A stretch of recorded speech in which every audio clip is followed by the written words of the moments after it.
On today's Locked On Thunder podcast, we're going to dive into the first Thunder game of the season. What we learned in game one is that there's going to be some growing pains for this young team. The Thunder play well, but they give you a glimpse of what's in store the rest of the way.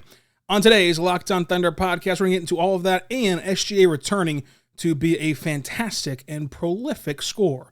All that coming up on today's Locked On Thunder podcast. You are Locked On Thunder, your daily Oklahoma City Thunder podcast. Part of the Locked On Podcast Network, your team every day.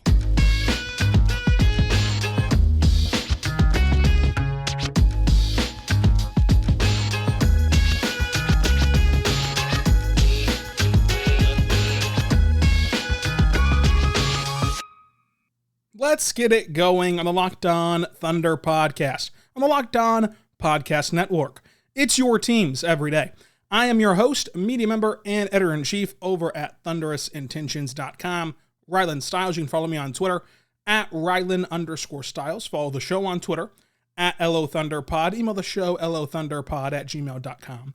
On today's show, we're diving into the Oklahoma City Thunder falling to the Minnesota Timberwolves because they're just frankly too young. And have patience with Pokusevski after this game. SGA drops 30. Josh Giddey plays well. And there's a big rotational surprise in game one.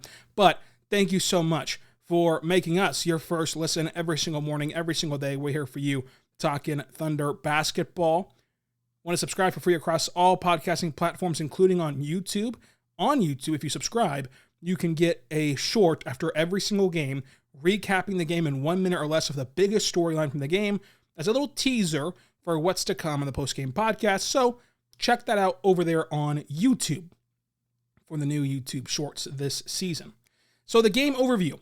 Everyone besides Chet Holmgren was healthy. Of course, Chet Holmgren out with that foot injury for the entire season. He did travel in this game, but he will not travel overall. He will not travel to every single game this year with the Thunder. It's just a special circumstances. Number one, it's the first game, but also, more importantly, in the sense of deciding if he travels or not, it was to Minnesota. He, of course, is from Minnesota, has family, friends in Minnesota. It just made sense to bring him along for all of those reasons. As far as the rotation, DNP CD did not play, coach's decision. Lindy Waters, Aaron Wiggins, and Jalen Williams out of Arkansas. Isaiah Joe played 11 seconds. Let's count him as a DNP CD too. The starters for OKC. This is the big surprise.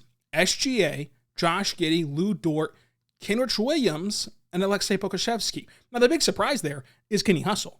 Poku played well as a starter in the preseason, played well overall in the preseason, but I really thought that Mark would want to keep Kenny Hustle off the bench. I was a bit surprised that he starts him instead of JRE, or instead of Baisley, or instead of just a different look there against these two bigs in Minnesota. The Timberwolves start with D'Lo, Anthony Edwards, Jaden McDaniels, Karl-Anthony Towns, and Rudy Gobert.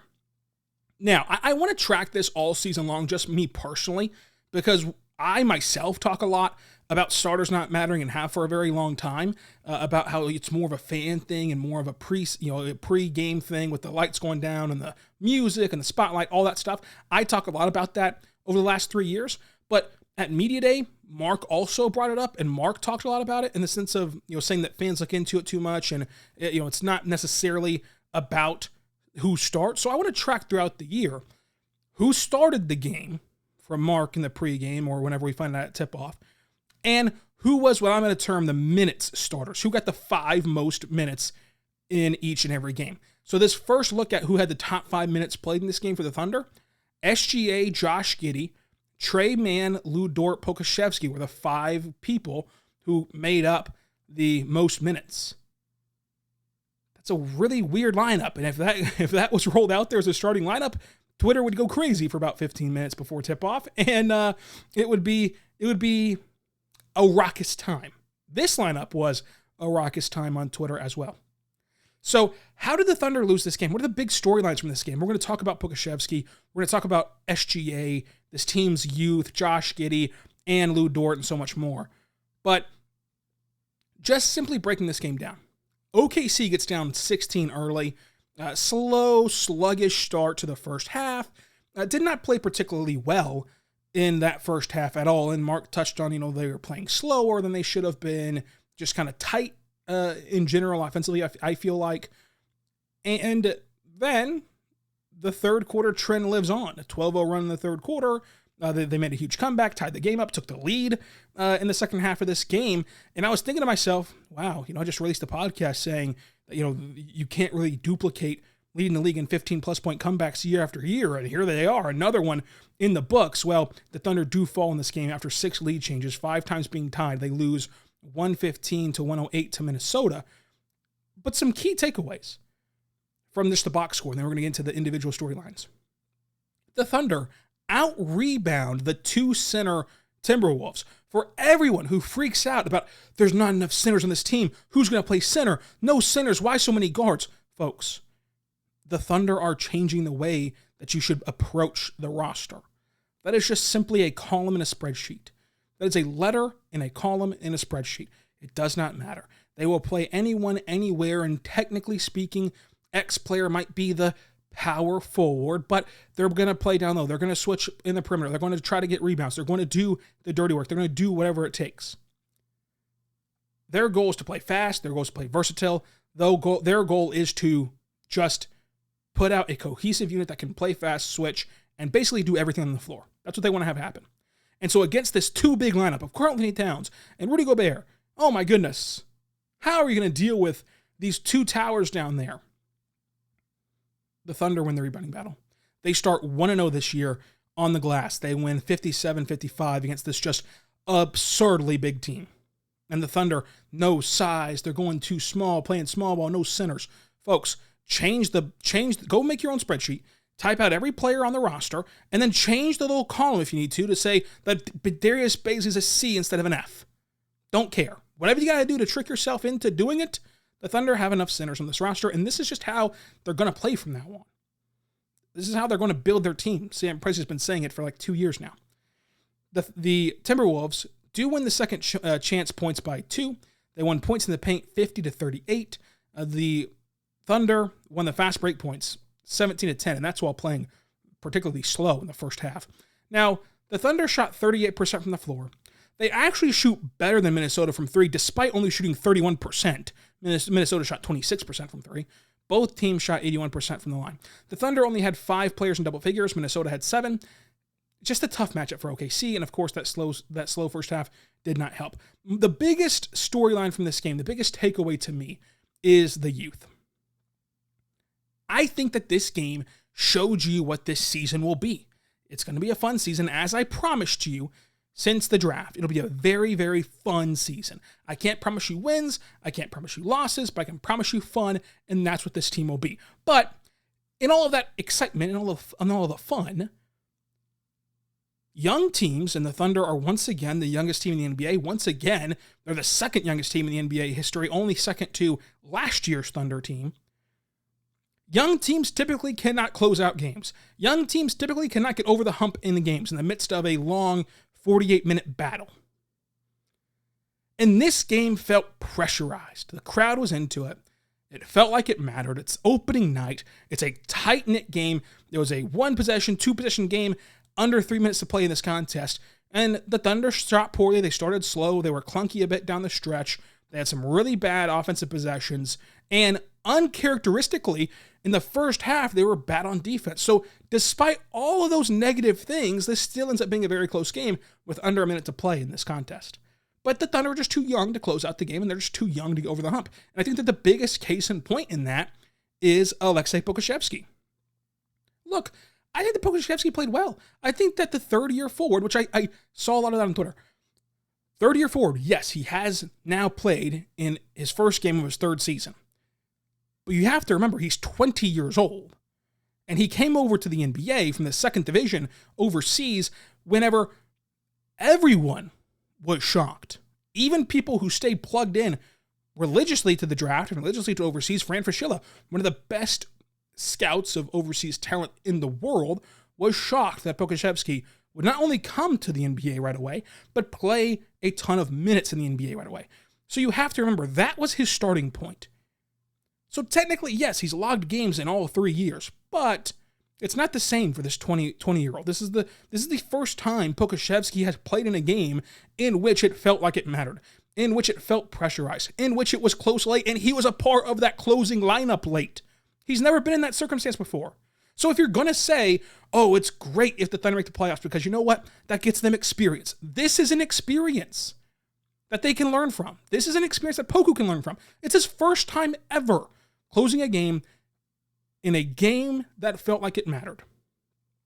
Overall in this game, I thought he played well. If you found a way to get your hands on the game film, and you got your hands on that game film, and you chopped off the last 5 minutes of the game, and you only presented that chunk of the game to someone, they would evaluate the game and say, you know what? Pretty solid game. Pretty solid game. But it was those last 4 shots, it was those last 4 possessions in a row that just sunk the boat in the public perception of Pokusevski and of what he did tonight. But you have to have grace with a 20-year-old who's never been in this spot before.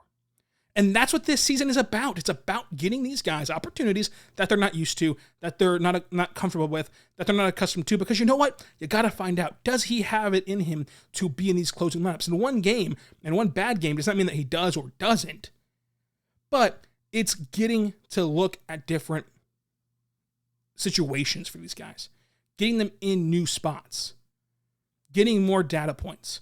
And you know what? You might find out that Poku's never going to be a guy that can close out an NBA game. He can be a fine rotational piece. He can be a fine swing starter, but he's never going to be the guy that can finish a playoff game or finish a tightly contested regular season game. You might find that out, but you've got to at least try it. And they tried it tonight, and it was the first go at it. So let's not say he can never do it. Let's not say they should give up on the experiment. Let's not say anything really overreactionary about tonight because it was a good game, except for those last 5 minutes. Now, I want to tell you about our good friends over at BetOnline, folks, because BetOnline is where the game starts and where we find ourselves here is betonline.net because they're your number one source for all your sports betting and information. With the new basketball season here, you can bet on every single NBA game. And if you bet on NBA basketball so far this year and you bet on the Thunder and took my advice and took the Thunder plus 10.5, you'd already be a winner in this circuit at BetOnline. It's so easy. You type in betonline.net. You can bet on football. You can bet on baseball. You can bet on basketball. You can bet on anything you want to. They even have the lines out there already for Friday and Thursday. So tonight, the Bucks and Sixers go at it. The Bucks are 4-point underdogs on the road against the Sixers. I might take the Bucks in that one at BetOnline. Check them out today, betonline.net.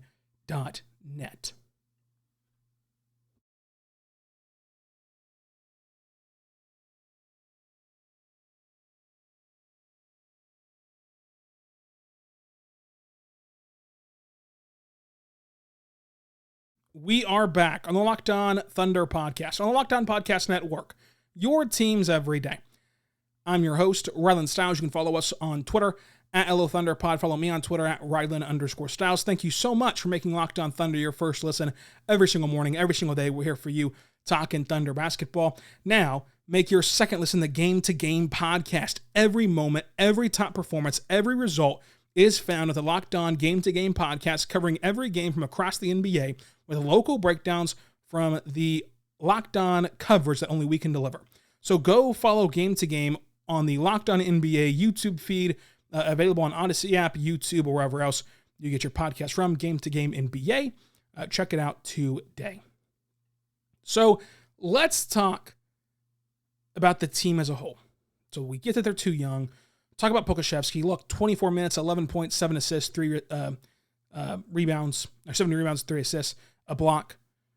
At the rim, he shot 1 for 3. Corner threes, he went 1 for 1. And then above the break for threes, he went 1 for 4. Good game for Pokusevski. But again, just young and could not finish the game out. And yes, could Mark have decided to not close the game with Pokusevski? Sure. And with that, have given the Thunder a technical better chance to win the game. Sure. But it's not necessarily about capturing a win on opening night on a random, when we look back on it, a random Wednesday night. It's about development and growth, and this was an opportunity for Pokusevski to develop and grow. He'll watch the film tomorrow. Let's see how he reacts to it moving forward. SGA comes back. First game back from the injury for the grade 2 MCL sprain. And he dominates at the rim, where the rest of the team continues to struggle. The Thunder did not shoot well at the rim tonight.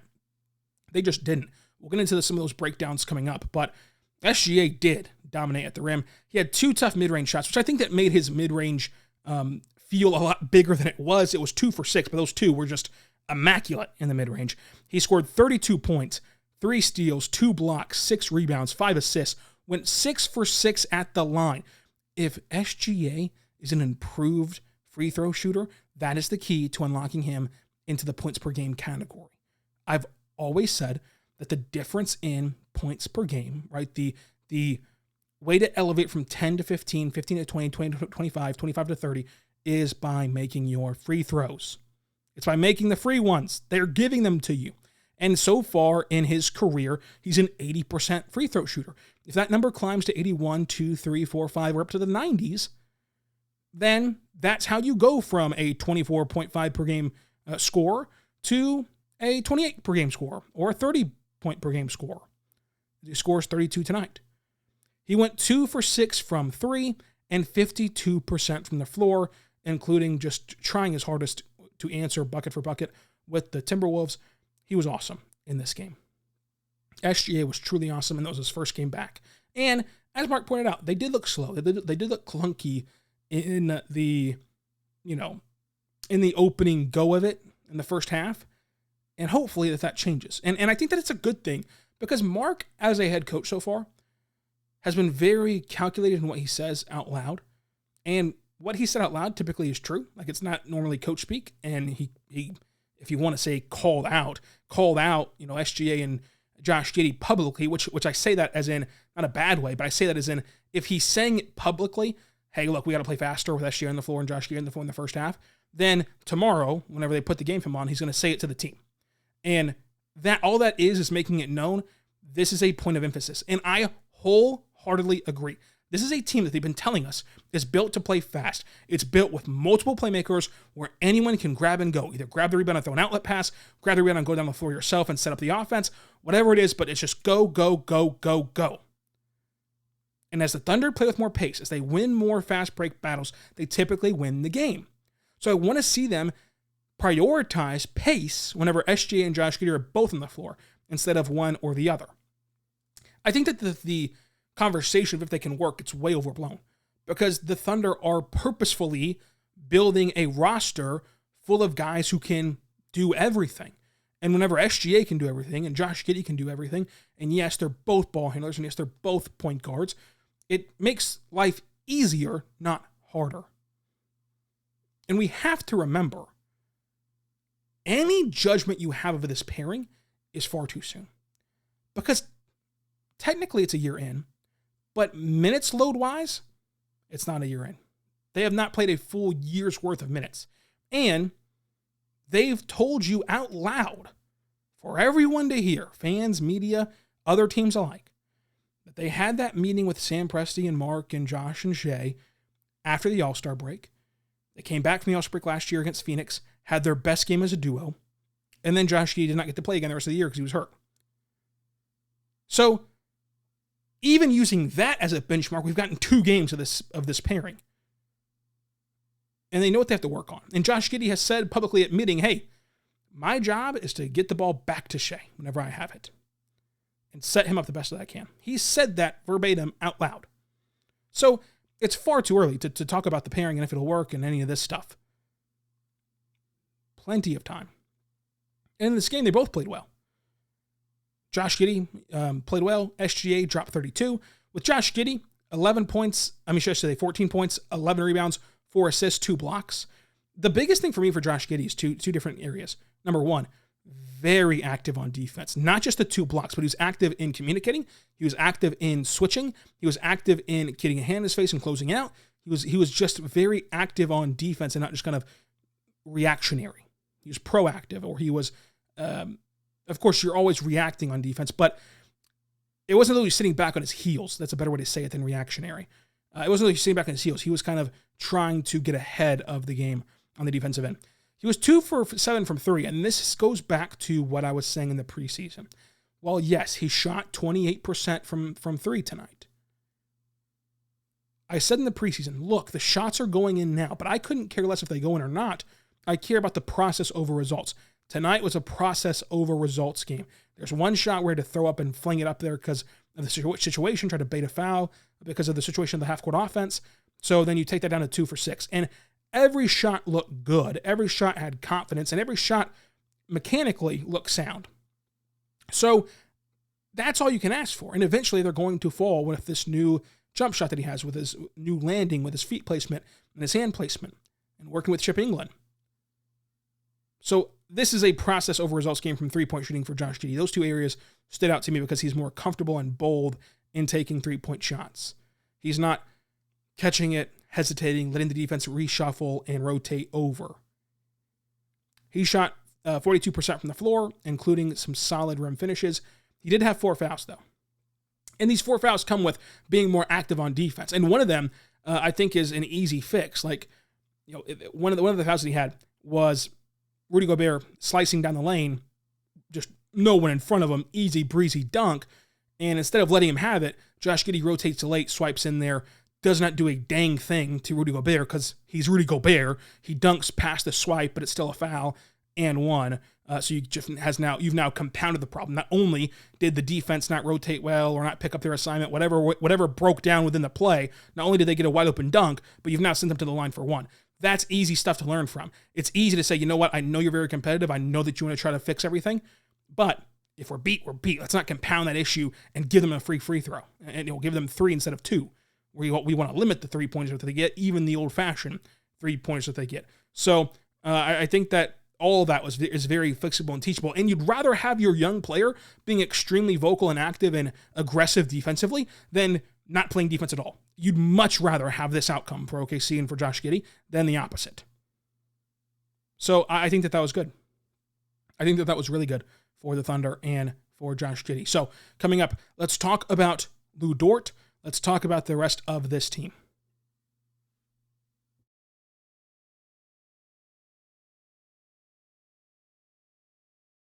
We are back on the Locked On Thunder podcast, on the Locked On Podcast Network, your teams every day. Check out the Locked On NBA podcast for the national perspective on the NBA.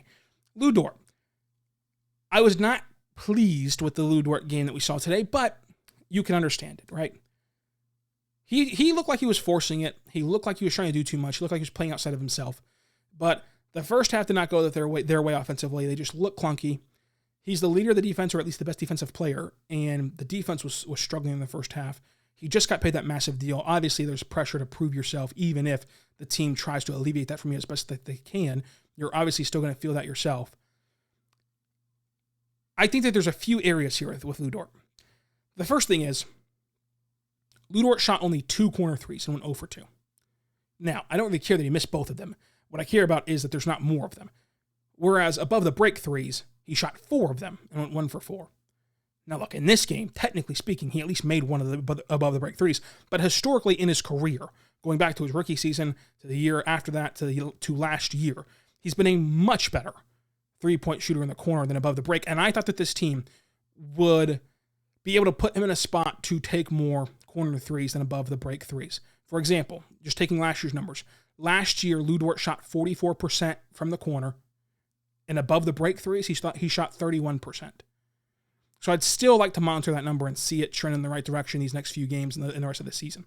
He did make one long mid-range shot. He shot 1 for 2 at the rim, missed 2 shots in the paint, missed a free throw line extended jumper. Like, it just was not a good game for him. 10 points on 25% shooting.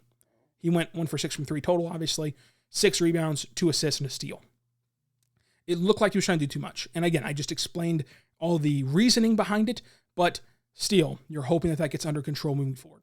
I want to give a huge shout out to Eugene Omoruyi and to Mark. Like, Mark Daigneault doing this was huge because, face value, I'll admit even I was shocked that Aaron Wiggins is the DNP CD and not Eugene Omoruyi. But Mark allowed Eugene Omoruyi to declare himself, as he always tells you. And this is why I say again that Mark is typically not one to just give you coach speak. Like, he tries his genuinely best to tell you what's really going on. So whenever he tells you lines that feel buzzy, right? Like, we've got to declare ourselves as a team. We've got to give these guys a clean slate. We've got to let these guys be judged on their own merit whenever they get here and not just them on their past, yada, yada, yada. In the past, Wiggins has shown you he's a rotational piece that should be playing for you each and every night. And Eugene Omoruyi is a rookie, in terms of like experience-wise. He played a couple games for the Mavericks and got hurt last year. But, he's this two-way guy that's not really proven or anything like that. But Eugene Omoruyi had a great camp. He had a great preseason, and in the preseason, he showed all these things of being physical and a spark plug. And in this sloggy game where there's these two bigs and you're looking for a spark, they used Eugene Omoruyi for 14 minutes instead of using Aaron Wiggins because Eugene Omoruyi was matched up with Karl-Anthony Towns. And as much as I go to bat for Aaron Wiggins each and every podcast, and you've known that if you listen to this podcast for a whole year, I go to bat for Wiggins as much as I can. Eugene Omoruyi went toe-to-toe with Cat and made Cat look small, even though Eugene Omoruyi is classified as a guard on the spreadsheet. So that is a tool that Wiggins just could not have done in this game. And for Mark to trust Eugene Omoruyi and allow him to stand on his own merit of the preseason and training camp and not just go back to what he felt comfortable in, because most coaches would feel comfortable in a guy they've seen play in an NBA game before and thrive really well defensively in an NBA game before, like Aaron Wiggins did. That is a good thing for Mark. But Eugene Omoruyi legitimately played power forward and center in this game. 14 minutes, 4 rebounds, 4 points, a scrappy player. Did get 5 fouls, though. And that's what you run into when you play Rudy Gobert, Karl-Anthony Towns, Jokic. When you play these bigs, Joel Embiid. When you play these bigs that are traditional bigs with this style of play, that's what you run into. But all credit to Eugene Omoruyi for delivering that in his first regular season game with the Thunder, one of his few in his NBA career because of that injury last year with Dallas. And the Mavericks were high on him last year, except he got hurt and then things just didn't break his way. But he's played a career 4 NBA games so far, all with the Mavericks, and then this one with the Thunder. So 5 career NBA games so far this season. But he did a good job in a random test. I'll never know, right? No one's in the locker room pregame on the game planning side of things, and no one has the scouting report, but I have a hard time believing that plan A, B, or C was, let's have Eugene Omoruyi not only play, but defending Karl-Anthony Towns and wrestle rebounds from Karl-Anthony Towns and Rudy Gobert. I don't think that was the plan A, B, or C, but they still went to it, and it worked. In the realm of things, it worked. And he was ready for it. He was ready for the opportunity, and he made the most of it. Interesting to see kind of what he does moving forward. Really, you can sum this up in a lot of ways on why the Thunder lost this game. They're too young, and you're not going to win a ton of games whenever your veteran winning impact players do not play well. Kenny Hustle, 22 minutes, shot 28% from the floor, went 1 for 3 from 3, 5 points, 6 rebounds, and an assist. That's it. Mike Muscala, 0 for 3 from 3, 2 points, 3 rebounds, and assist in 7 minutes. When those two guys aren't giving you winning plays, you can't really win games while you're being this young. Again, not to put the loss on two guys, and that's not what I'm trying to do here. But what I'm saying is, you already have to fight an uphill battle in the sense of you're young, and this youth on this roster in the history of the NBA, young teams struggle to close games. So you're fighting history. You only have 2 veterans who can make winning impact veteran plays in Muscala and Kenny Hustle. Whenever they have an off night, which every player deserves to have, and every player will have across the NBA, across the season, whenever they have an off night, that's just too many problems to overcome, especially against a good team in Minnesota who many think can be a top 4 seed in the West, in the stacked Western Conference. So these are all kind of explainable details for why the Thunder lost this game, or what to expect moving forward. Trey Mann struggled to shoot in this game, 12 points on 4 for 11 shooting overall in 23 minutes, 2 rebounds, 2 assists for him. We'll see. He's a streaky guy. What if he has a great game on Saturday and we are then glowing about him? Let's just let him kind of settle into the season. The rookies, J-Dub, he was great, but he left the game early with an injury. But in the 5 or so minutes he got to play, he was awesome. 5 points on 100% shooting, 1 assist. Did have 3 fouls in 5 minutes, which is obviously concerning, but is the foul trouble from this team in general, is that a Minnesota thing? Or is that playing a bigger team, which they're going to play again on Saturday and Sunday? So We won't really get to know this for another week, but is that a Minnesota thing or is that a problem with the roster type of thing? We'll see moving forward. Bet of the day was OKC plus 10.5. That obviously cashed in our favor, so we're 1-0 in the pip bet of the day. I was trying to do the mental math. I might have messed that up. I'm not good at math. I failed math multiple times in my career, so I might have messed that up. But I think that we won the 10.5 bet. MVP of the game, obviously SGA, but a huge shout out to Eugene Omoruyi in this one. What you're looking forward to. So Friday on Locked On Thunder. It's an every single day podcast, folks, not just after postgame. Friday on Locked On Thunder. What every player needs to improve on. Saturday, we're going to recap the Nuggets game. And then Monday, we're going to recap the Timberwolves game. We are Monday through Friday, plus after every single post game. Plus, if you go on YouTube, you'll find our YouTube shorts after every game, which is a nice minute-long recap on the biggest story from each game. Check it out on YouTube. And also check it out on the Game to Game podcast, where you can get a recap of like that from every team across every game that happens in the NBA this year. Check it out today. And until tomorrow, be good and be good to one another.